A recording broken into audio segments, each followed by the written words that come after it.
Hey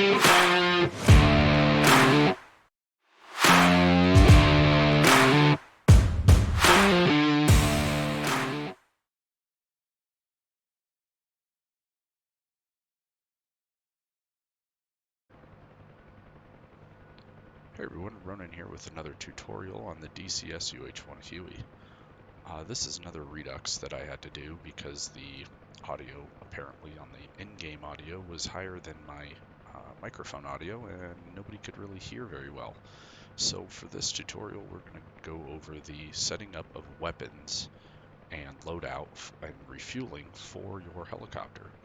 Now this can only be done at a friendly airfield or a FARP, or forward arming refueling point that has fuel trucks and ammo trucks. So to bring up that menu, you want to hit the / key. And that brings up your radio menu. Here we have three options: ATC, airborne troops, and ground crew. Ground crew is the one that we are most concerned with at this time. So you're going to hit F8 to bring up ground crew. And the first one is your rearm and refuel window. So you're going to want to press F1 to open that up, and here we have our mission resources page. Pay close attention to your weight. You can reduce the weight by reducing the amount of fuel. That will take some time, and they will do that first before they do any arming. But we're going to leave the fuel where it's at. Next, you have presets for loadouts. You can save these in the mission editor, but I'm not going to go over how to do that. I have certain ones for gunship and troop transport, but you don't have to do that. And I'll go through these different stations here. So Station 1, the pods available are miniguns. Station 2 are rockets, and there's several choices to choose from. There's the 19-pack 2.75-inch rockets, HE, which is high explosive.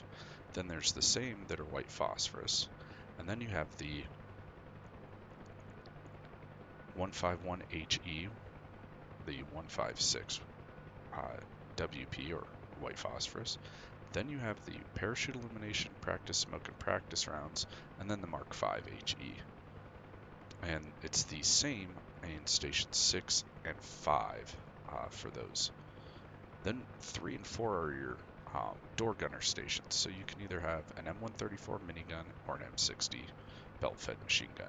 And you can set this up however you want, but just keep in mind that if you go with full gunship, rockets and miniguns and door gunners, you're going to want to keep an eye on this total weight, because if it exceeds the maximum weight allowed, 9502, you're not going to be able to take off.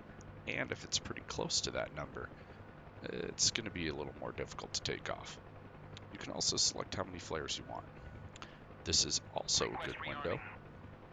If we go to F2 and look at our exterior, and of course the co-pilot's door is open.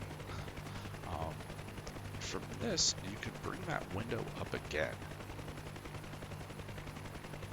and you can select your livery. I have a bunch of downloaded custom liveries here, which you can get through various websites and also on the Eagle Dynamics user files page.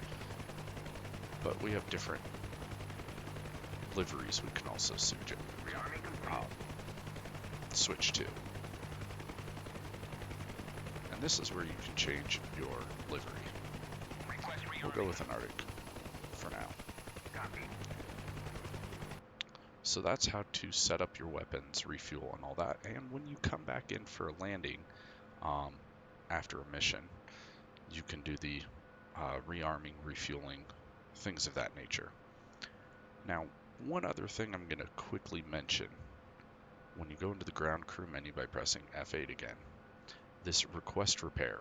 If you're damaged while in flight or from combat operations, you can request repair. However, the only way you can request repair is doing a full engine shutdown, which is basically the opposite of the startup sequence, meaning you have to turn your throttle all the way down, press the throttle detent, and turn it down even further than where it will go. You'll get your low RPM alarm, and the engines will start to shut down. Once the rotor system has stopped spinning, you can turn off the fuel and turn off your battery, and they'll be able to refuel you. Or, I'm sorry, they'll be able to repair your helicopter. But you have to do a full engine shutdown in order for that to happen. Alright, thanks for watching, and I'll see you guys on the next one.